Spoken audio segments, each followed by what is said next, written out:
ابراہیم، اور جو کچھ نازل کیا گیا تھا ابراہیم کی طرف، و اسماعیل و اسحاق و یعقوب والاسباط، اور جو نازل کیا گیا تھا اسماعیل، اسحاق اور یعقوب اور ان کی اولاد پر، وما اوتی موسیٰ و عیسیٰ، اور ہم ایمان رکھتے ہیں اس پر بھی کہ جو کچھ دیا گیا تھا موسیٰ اور عیسیٰ کو، جو کتابیں ان کو ملی ہیں، وما اوتی النبیون من ربہم، اور جو دوسرے انبیاء اور پیغمبروں کو ان کے رب کی طرف سے جو صحیفے عطا ہوئے ان سب پر ہمارا ایمان ہے۔ لا نفرق بین احد منہم، ہم ان میں سے کسی کے درمیان تفریق نہیں کرتے کہ فلاں رسول کو ہم نہیں مانیں گے، فلاں کو مانیں گے۔ جو بھی اللہ نے بھیجے وہ ہمارے رب کے بھیجے ہوئے سب ہمارے لیے محترم ہیں۔ جب اللہ نے فرمایا کہ میں نے ان کو رسول بنا کر بھیجا تو ہمارا ایمان ہے ان پر۔ جب اللہ فرماتا ہے کہ کتاب تورات جو ہے میں نے میری نازل کردہ کتاب ہے، انجیل میں نے نازل کی تھی، تو ہمارا ایمان ہے۔ لیکن تم اس کے اندر جو ہے تفریق کر رہے ہو، تم اس قرآن کو نہیں مان رہے، اللہ کے آخری پیغمبر کو نہیں مانتے۔ وَنَحْنُ لَهُ مُسْلِمُونَ، اور ہم تو بس اسی کے فرما بردار ہیں۔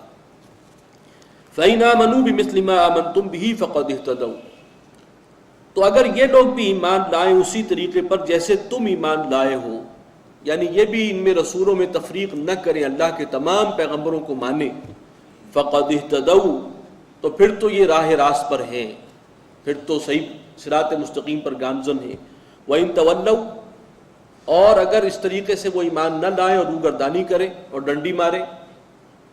کسی رسول کا انکار کریں، فَإِنَّمَا هُمْ فِي شِقَاقٍ، تو جان لو کہ پھر یہ ضد میں مبتلا ہیں، یہ مخالفت پر اڑے ہوئے ہیں۔ فَسَيَكْفِيكَهُمُ اللَّهُ، اے نبی ان سب کے مقابلے میں ایک اللہ ہی آپ کے لیے کافی ہو جائے گا۔ یہ تسلی دی ہے حضور صلی اللہ علیہ وسلم کو بھی اور آپ کی وساطت سے تمام مسلمانوں۔ وَهُوَ السَّمِيعُ الْعَلِيمُ، اور وہ سب کچھ سننے والا ہے، ہر شے کا علم رکھنے والا۔ صبغۃ اللہ، اللہ کا رنگ اختیار کرو، ہم نے تو اللہ کا رنگ اختیار کیا، یہ دین اسلام، یہ دین حق، یہ ہے اصل میں۔ وَمَنْ أَحْسَنُ مِنَ اللَّهِ صِبْغَةً، اور کون ہو سکتا ہے بہتر رنگ کے اعتبار سے اللہ سے، یعنی بہترین رنگ تو وہی ہے کہ جو اللہ کا عطا کردہ ہے، یہ دین حق ہے اللہ کی طرف سے۔ وَنَحْنُ لَهُ عَابِدُونَ، اور ہم اسی کی بندگی کرنے والے ہیں۔ قُلْ أَتُحَاجُّونَنَا فِي اللَّهِ، اے مسلمانوں ان سے کہو، یا نبی آپ کہہ دیجئے کہ کیا تم جھگڑتے ہو ہم سے اللہ کے بارے میں؟ تمہیں اللہ تعالیٰ پر اعتراض ہے کہ اس نے جو ہے یہ فضیلت جو تمہیں ملنی چاہیے تھی تمہارے خیال میں وہ ہمیں دے دی ہے۔ وَهُوَ رَبُّنَا وَرَبُّكُمْ، وہ صرف تمہارا ہی رب نہیں تھا کہ وہ تمہیں یہ فضیلت دیے رکھتا، ہمارا بھی رب ہے۔ وَلَنَا أَعْمَالُنَا وَلَكُمْ أَعْمَالُكُمْ، اور ہمارے لیے ہمارے اعمال ہیں، تمہارے لیے تمہارے اعمال۔ وَنَحْنُ لَهُ مُخْلِصُونَ، اور ہم تو اسی کے وفادار ہیں، خالص اسی کی بندگی کرنے والے ہیں۔ یہ اصل میں انداز ہے بنی اسرائیل کے ساتھ گفتگو کا۔ تم نے بات نہیں ماننی، جاگتے کو جگانا ممکن نہیں ہے، تم حق کو پہچان کر بھی جو ہے وہ اڑے ہوئے ہو انکار پر، تو ٹھیک ہے، ہمارے درمیان کوئی بحث حجت بازی نہیں ہے، اللہ ہمارا بھی رب ہے، تمہارا بھی رب ہے، ہمارے لیے ہمارے اعمال ہیں، تمہارے لیے تمہارے اعمال، وہاں فیصلہ ہو جائے گا۔ تو خام خواہ بحث میں الجھنے کی ضرورت نہیں ہے جب سامنے والا جو ہے مخاطب وہ ماننے کو تیار نہ ہو۔ ام تقولون ان ابراہیم و اسماعیل و اسحاق و یعقوب والاسباط، کیا تمہارا دعویٰ یہ ہے، یہ پھر یہود سے سوال ہے، کہ ابراہیم، اسماعیل، اسحاق اور یعقوب اور ان کی اولاد کانوا ہودن و نصارا، کیا تم یہ کہتے ہو کہ وہ بھی یہودی اور نصرانی تھے؟ یہ بڑا ایک سرچنگ کویسچن ہے۔ یہودیت اور نصرانیت تو بعد کی چیز ہے، حضرت ابراہیم تو ہزاروں سال پہلے کے ہیں، وہ دین توحید اس کے علم بردار تھے، وہ دین اسلام، تو ان کے بارے میں تو تم نہیں کہہ سکتے کہ وہ یہودی یا نصرانی تھے۔ جیسے آج ہم کوئی کہے کہ حضور صلی اللہ علیہ وسلم حنفی تھے یا شافعی تھے یا مالکی تھے، تو یہ اسی قسم کی بات ہے۔ قُلْ أَنْتُمْ أَعْلَمُ أَمِ اللَّهُ، یہ جو تم کہتے ہو کہ یہودی یا نصرانی ہی راہ راست پر ہے، تو اس کے لیے یہ بنیاد بالکل غلط ہے۔ ابراہیم تو نہ یہودی تھے یا نہ نصرانی تھے، وَلَٰكِنْ كَانَ حَنِيفًا مُسْلِمًا، وہ تو بس ایک اللہ کے پوجنے والے اور اس کے سامنے گردن جھکانے والے تھے۔ قُلْ أَنْتُمْ أَعْلَمُ أَمِ اللَّهُ، کہہ دیجئے کہ کیا تم زیادہ جانتے ہو یا اللہ کو زیادہ معلوم ہے؟ ومن اظلم ممن كتم شهادة عنده من اللہ، اور اس شخص سے بڑھ کر ظالم کون ہوگا کہ جو چھپائے اس گواہی کو جو اس کے پاس ہے اللہ کی جانب سے۔ تورات کے اندر شہادتیں موجود ہیں، حضور صلی اللہ علیہ وسلم کی پیشین گوئیاں موجود ہیں، آپ کی تمام اوصاف کا ذکر ہے، پھر بیت اللہ جو ہے وہی پہلا قبلہ ہے، خانہ کعبہ، یہ ساری باتیں موجود ہیں، اور تم ان میں تحریف کرتے رہے، ان کو چھپاتے رہے۔ وَمَا اللَّهُ بِغَافِلٍ عَمَّا تَعْمَلُونَ، اور اللہ غافل نہیں ہے تمہارے اعمال سے جو کچھ تم کرتے ہو۔ تِلْكَ أُمَّةٌ قَدْ خَلَتْ،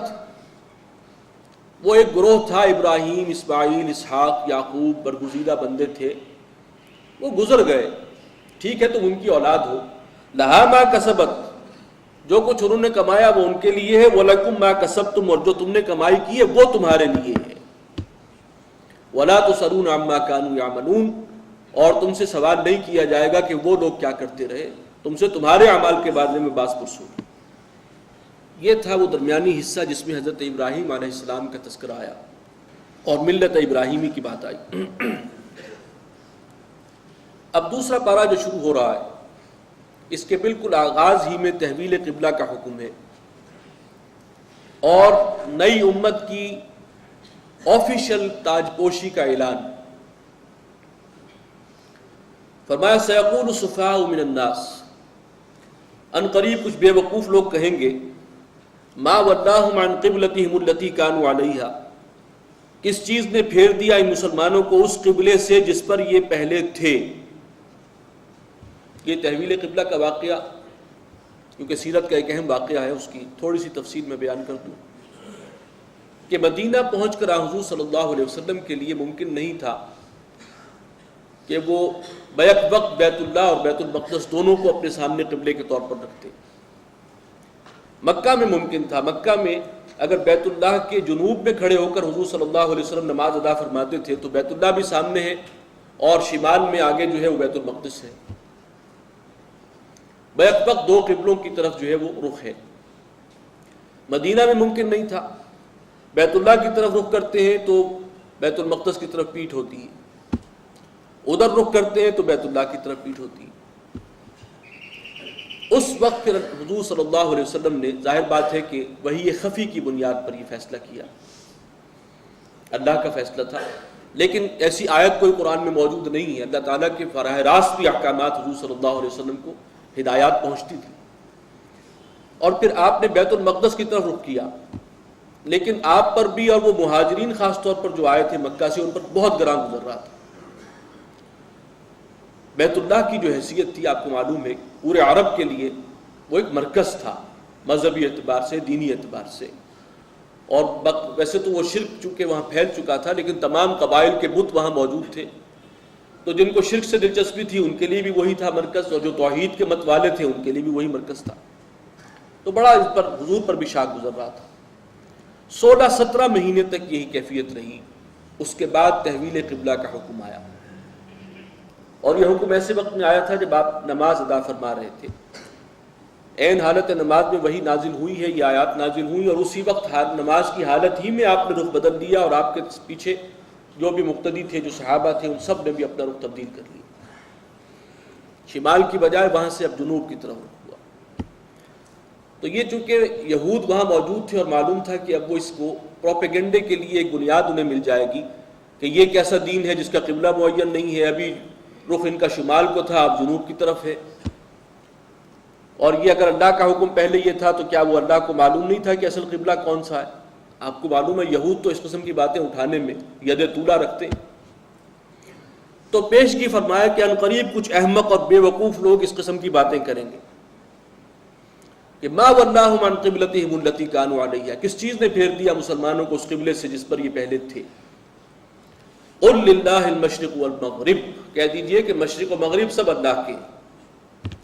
یہدی من یشاء الی صراط مستقیم، اور وہ ہدایت دیتا ہے جس کو چاہتا ہے سیدھے راستے کی۔ اللہ تعالیٰ کسی ایک سمت میں معین نہیں ہے،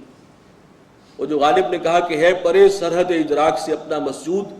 قبلے کو اہل نظر قبلہ نما کہتے ہیں، تو ہمارا مسجود تو اس سے بہت پیچھے ہے، بیونڈ ہے۔ یہ تو مسلمانوں میں ایک اتحاد، تنظیم، یگانگت، ایک ڈائریکشن کا تعین، وہ ایک معاشرتی ضرورت ہے، نفسیاتی ضرورت ہے، ایک دینی ضرورت بھی ہے ایک حد تک، اس کے حوالے سے یہ ہے